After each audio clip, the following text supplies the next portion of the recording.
मित्रों, माँ गणपति जी को प्रणाम, माँ पराजगदम्बा भवानी को प्रणाम। आइए आज आपको बताते हैं पुरुष और प्रकृति, क्षेत्र एवं क्षेत्रज्ञ क्या है, इसके बारे में भगवान श्री कृष्ण ने गीता में क्या कहा है। यूँ तो कहने को शरीर स्त्री पुरुष है, किंतु ये बात इतनी सहज नहीं है। गीता कह रही है, पंच महाभूत अहंकार, बुद्धि, मूल प्रकृति, 10 इंद्रियां, मन, 5 इंद्रियां के विषय, इच्छा, द्वेष, सुख दुख, स्थूल शरीर, चेतना और धृति, ये क्षेत्र कहलाता है। इसी का स्त्री पुरुष भेद होता है। जीवात्मा क्षेत्रज्ञ कहलाता है। प्रकृति पुरुष ही क्षेत्रज्ञ है। क्षेत्र ही करण है, कर्म करने का साधन है। प्रकृति है क्षेत्रज्ञ, भीतर रहने वाला आत्मा है, फल भोगने वाला है। प्रकृति कामना है, कर्म में प्रवृत्त करती है, कर्मानुसार योनियों में जन्म लेने का कारण बनती है। जन्म कर्म फल का सारा प्रपंच देह के माध्यम से दिखाई पड़ता है, किंतु सूक्ष्म स्तर पर यह अग्नि, यम, आदित्य, आप, वायु, सोम, प्रकृति, वर्ण एवं कर्म फल के द्वारा गठित होता है। कामना में ये भी योग, भोग तथा रोग की प्रधानता रहती है। प्राकृतिक पुरुष को तात्विक रूप से जानना ही ज्ञान है। आध्यात्म के 4 अंग है, शरीर, मन, बुद्धि व आत्मा। इनमें से बुद्धि आग्नेय है वह मन सौम्य है। पुरुष में अग्निय है, बुद्धि की प्रधानता रहती है, तथा स्त्री में सौम्य मन की प्रजा की उत्पत्ति में स्थूल, सूक्ष्म व कारण तीनों शरीर काम आते हैं। स्थूल दृष्टि से पुरुष एवं स्त्री क्रमश अग्नि व सोम है। सूक्ष्म स्तर पर ये कर्म शुक्र व शोणित रूप में सोम और अग्नि है।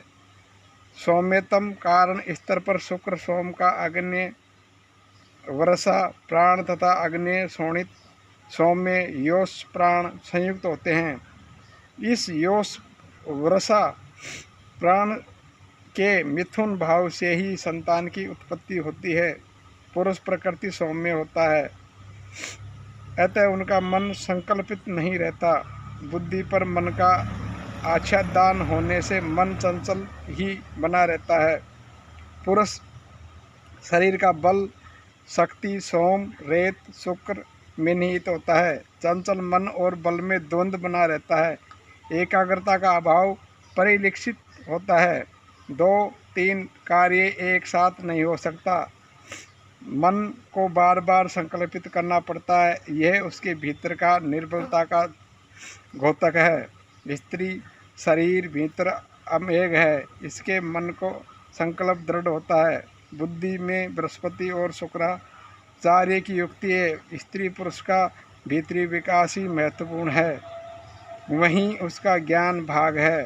पुरुष का ज्ञान सौम्य होकर साधन पथ पर अग्रसर हो पड़ता है। स्त्री में चंचलता और रजोगुण की बाहुलता होती है, अतः चंचलात्मक स्वभाव वाला रजोगुण उसको सहजता से स्थिर भाव में नहीं रहने देता। वही स्वभाव से ही भी कामना का पर्याय है।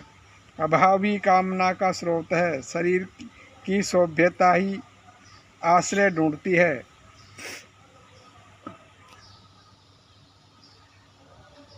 अग्नि का सोम ऋतु तत्व है। ऋतु तत्व को प्रतिष्ठित होने के लिए सत्य का आश्रय अपेक्षित रहता है।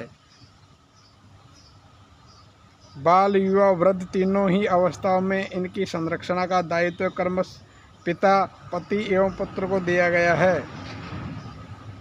यद्यपि सोम बल है, किंतु बल को रहने के लिए प्रतिष्ठित होने के लिए कोई आधार चाहिए। प्रतिष्ठित होकर ही बल का स्वरूप दिखाई पड़ता है। तब अग्नि को बलयुक्त होने पर बलवान कहा जाएगा। पुरुष को बलवान कहने के पीछे यही तथ्य है। स्त्री पुरुष की शक्ति है, तथा पुरुष शक्तिमान है। यही शिव शक्ति स्वरूप अर्धनारीश्वर है। इसका एक अभिप्राय यह भी है कि प्रत्येक पुरुष व स्त्री में अग्नि और सोम दोनों विद्यमान रहते हैं। ऋग्वेद का मंत्र भी यही प्रतिपादित करता है कि स्त्री ही पुरुष की प्रतिष्ठित है।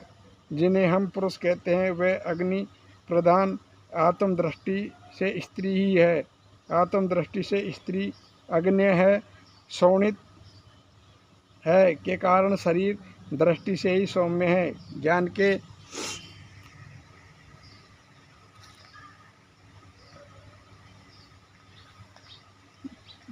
के साधन क्या है, इसके अर्थ गीता में है।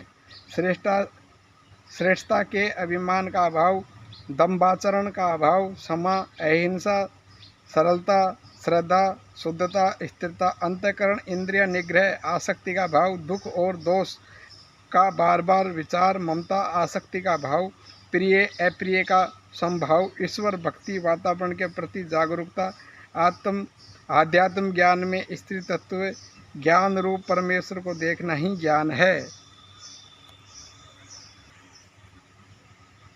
यह सारा ज्ञान युक्त आचरण है जो व्यक्ति के व्यवहार में दिखाई पड़ता है, अर्थात आत्मसात किए गए ज्ञान का ही प्रभाव व्यवहार में परिलक्षित होता है।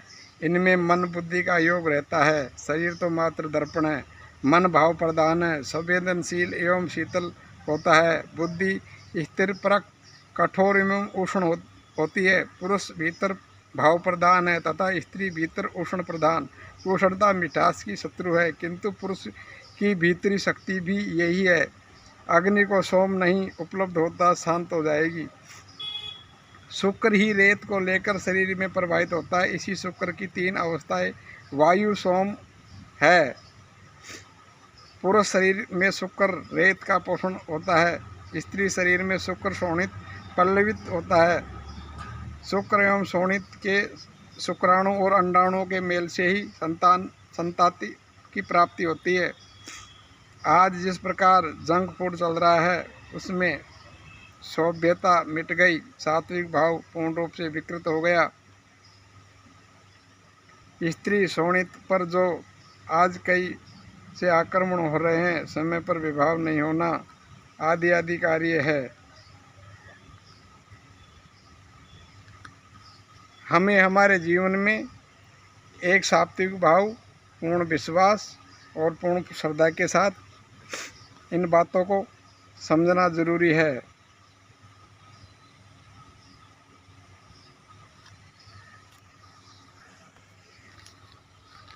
माँ तो सर शरीर को जन्म निर्माण में सहयोग देती है, मृत्यु उपरांत वह सर शरीर रहता ही है। अतः जब तक शरीर है माँ का तत्व कार्य करता है। जब स्त्री शरीर में एक अवस्था के बाद प्रजनन क्षमता ठहर जाती है, जबकि पुरुष शरीर में बीज प्रवाहित होता रहता है। मित्रों, हम हमारे चैनल पर ऐसी नई नई जानकारी आपको देते रहते हैं। हमारे चैनल द्वारा दी गई जानकारी आपको अच्छी लगती हो, चैनल को लाइक करिए, शेयर करिए और सब्सक्राइब करना ना भूलें, क्योंकि आपका एक सब्सक्राइब हमारे चैनल को नई दिशा देता है। हरि ओम, हरि ओम।